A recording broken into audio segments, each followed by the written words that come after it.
pagtulong natin ay nasa pangalan ng Panginoon. Siya ang lumikha ng langit at lupa. Ating ipahayag ang ating mga kasalanan sa Diyos. Ang ating Diyos ay Diyos na mahabagin at mapagpatawad.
Mapalad ang tao na pinatawad na yaong kasalanan at nalimot na rin ang kanyang nagawang mga pagsalangsang.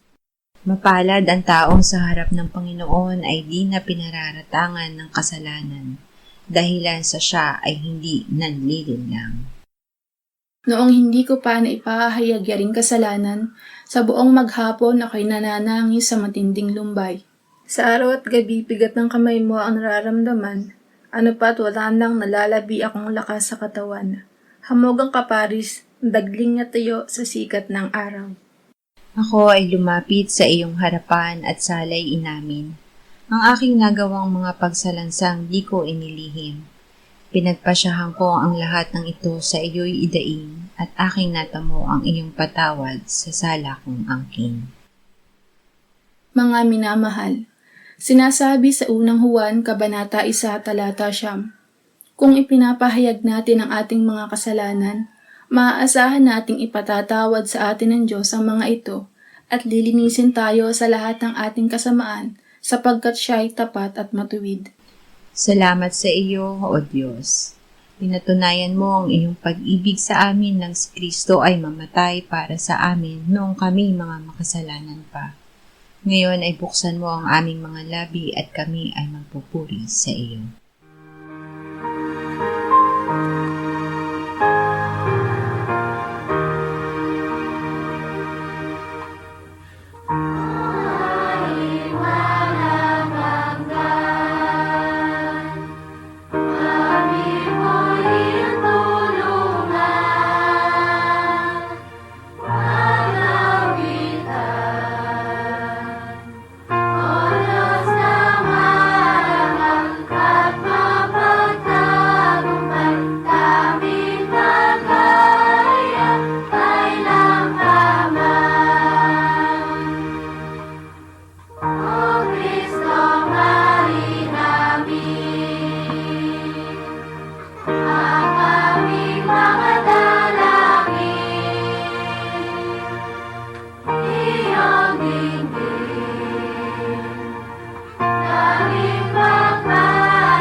Jeremias 31:33 hanggang 34.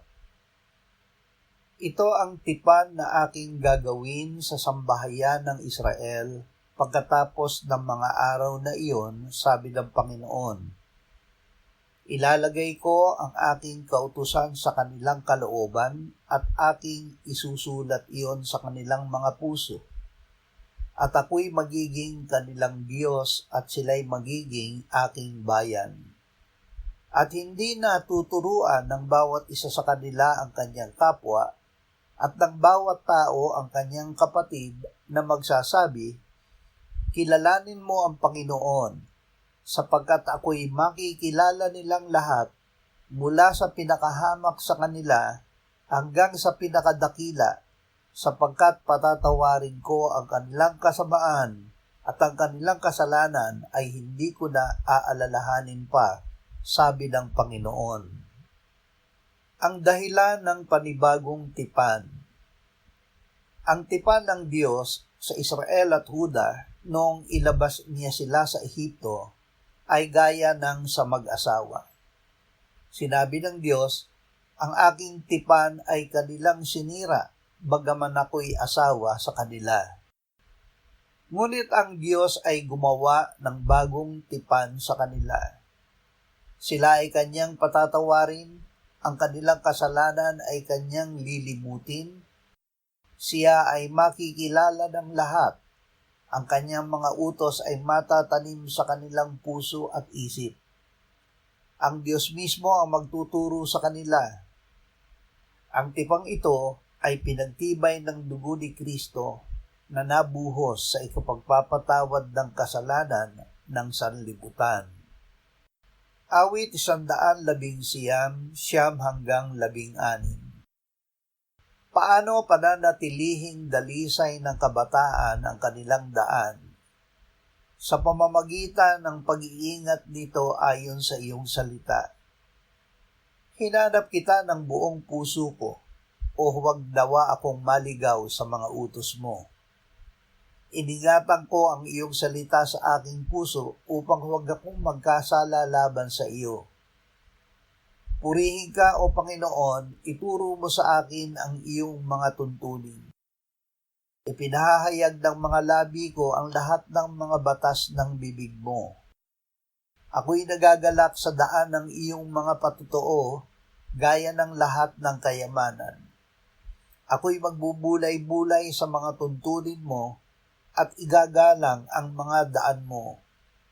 Ako'y magagalak sa iyong mga tuntunin, hindi ko kalilimutan ang iyong salita. Upang makilala ang Diyos. Hindi lamang ang kanyang salita na nasa kasulatan ang ibinigay ng Diyos sa atin. Ibinigay niya ang kanyang anak. Sa simula ay ang salita at ang salita ay kasama ng Diyos at ang salita ay Diyos. Naging tao ang salita at tumahang kasama namin at nakita namin ang kanyang kaluwalhatian, kaluwalhatiang gaya ng sa tanging anak ng Ama, puspos ng biyaya at katotohanan. Mula sa kanyang kapuspusan ay tumanggap tayong lahat ng biyaya na sinundan pa ng ibang biyaya. Ibinigay sa pamamagitan ni Moises ang kautusan. Ang biyaya at ang katotohanan ay dumating sa pamamagitan ni Hesukristo. Walang sino mang nakakita kailanman sa Diyos. Ang Diyos na tanging anak na nasa kanduan ng Ama ang nagpakilala sa Kanya. Hebreo 5:7 hanggang 10. Sa mga araw ng kanyang buhay dito sa mundo, si Jesus ay naghandog ng mga panalangin at mga pakiusap na may malakas na pagtangis at pagluha sa may kapangyarihang magligtas sa kanya mula sa kamatayan. At siya'y pinakinggan dahil sa kanyang magalang na pagpapasakop.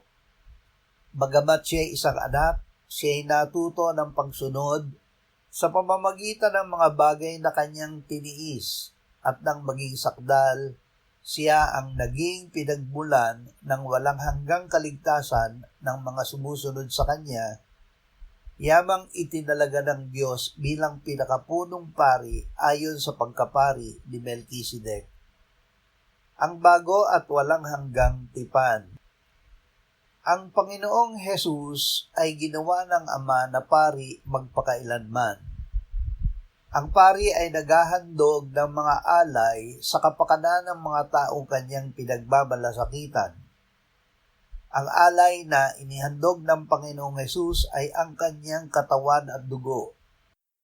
Noong huling hapunan ay dumampot siya ng tinapay, nagpasalamat, ito'y pinagputol-putol, ibinigay sa kanila at sinabi, ito'y aking katawan na ibinibigay dahil sa inyo. Gawin ninyo ito sa pag-aalaala sa akin. Gayon din ang kopa, pagkatapos ng hapunan ay ibinigay niya sa kanila at sinabi, ang kopang ito na nabubuhos dahil sa inyo ay ang bagong tipan sa aking dugo. Marcos 10:32 hanggang 34. Sila'y nasa daang paakyat sa Jerusalem at nauuna sa kanila si Jesus. Sila'y namangha at ang mga sumunod ay natakot. Muli niyang ibinukod ang 12 at sinimulang isalaysay sa kanila ang mga bagay na mangyayari sa kanya na sinasabi, tingnan ninyo, umaahon tayo patungo sa Jerusalem at ipagkakanulo ang anak ng tao sa mga punong pari at sa mga eskriba. Siya'y hahatulan nila ng kamatayan at ibibigay siya sa mga hintil. Siya'y kanilang tutuyain at duduraan. Siya'y hahampasin at papatayin. Pagkaraan ng 3 araw, siya ay muling mabubuhay. Paulit-ulit na sinabi. Alam ng Panginoong Hesus na siya ay ibinigay ng Ama bilang handog na kabayaran sa kasalanan ng sanlibutan. Ito ay pinatunayan ng paulit-ulit na pagsasabi niya na siya ay pahihirapan, papatayin at muling mabubuhay. Dahil ito ang kalooban ng Ama, siya ay lubos na sumunod hanggang kamatayan sa krus.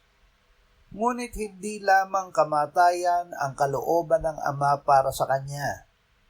Kalooban din ng Ama na buhayin siya makaraan ang 3 araw. At yun nga ang nangyari. Dahil dito, sinabi niya noong siya ay muling nabuhay na ang pagsisisi at kapatawaran ng kasalanan ay ipangangaral sa buong sanlibutan. Bakit? Dahil nabayaran na niya ang kasalanan nating lahat. Tinapos ang gawaing ibinigay. Noong gabi bago siya dakpin ay sinabi ng Panginoong Hesus sa Ama, niluwalhati kita sa lupa sa pagtatapos ko ng gawaing ibinigay mo sa akin. At ngayon, Ama, luwalhatiin mo ako sa iyong harapan nang kaluwalhati ang aking tinaglay sa harap mo bago nagkaroon ng sanlibutan. Tinapos ng Panginoon ang gawaing ibinigay sa kanya ng Ama. Ibinigay niya ang kanyang buhay na pantubos sa marami. Dahil dito siya ay itinaas ng Diyos, binigyan ng pangalang higit sa lahat ng pangalan, upang sa kanyang pangalan ay lumuhod ang bawat tuhod, sa langit at sa lupa at sa ilalim ng lupa, at ipahayag ng bawat dila na si Jesucristo ay Panginoon sa ikaluluwalhati ng Diyos Ama.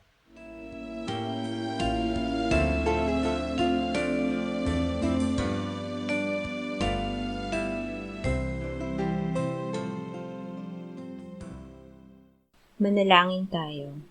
Panginoong Hesus, sinabi mo, malibang kainin ninyo ang laman ng anak ng tao at inumin ang kanyang dugo, kayo ay walang buhay sa inyo. Ang sino mang kumakain ng aking laman at umiinom ng aking dugo ay may buhay na walang hanggan, at akin siyang muling bubuhayin sa huling araw. Sapagkat ang aking laman ay tunay na pagkain, at ang aking dugo ay tunay na inumin. Siya na kumakain ng aking laman at umiinom ng aking dugo ay nananahan sa akin at ako sa kanya. Kung paanong buhay ang Ama na nagsugo sa akin at ako ay nabubuhay sa pamamagitan ng Ama, gayon din siya na kumakain sa akin. Siya man ay mabubuhay sa pamamagitan ko. Panginoong Hesus, aming tagapagligtas, tinatanggap ka namin sa oras na ito bilang aming tinapay ng buhay. Tinatanggap namin ang iyong katawan na ipinako sa krus, namatay, inilibing, pinuhay na muli at iniakyat ng Ama sa kanyang kanan sa langit bilang aming tunay na pagkain. Tinatanggap namin ang iyong dugo na nabuhos sa ikapagpapatawad ng aming kasalanan bilang aming tunay na inumin. Manahan at mabuhay ka sa amin upang kami ay mamuhay sa pamamagitan mo kung paanong ikaw ay namuhay sa pamamagitan ng Ama. Salamat, Ama, sapagkat dahil kay Kristo, kami ngayon ay nakapamumuhay kasama mo kaisa ng Espiritu Santo. Sa iyo ang lahat ng kalwalhatian, ngayon at magpakailanman. Amen.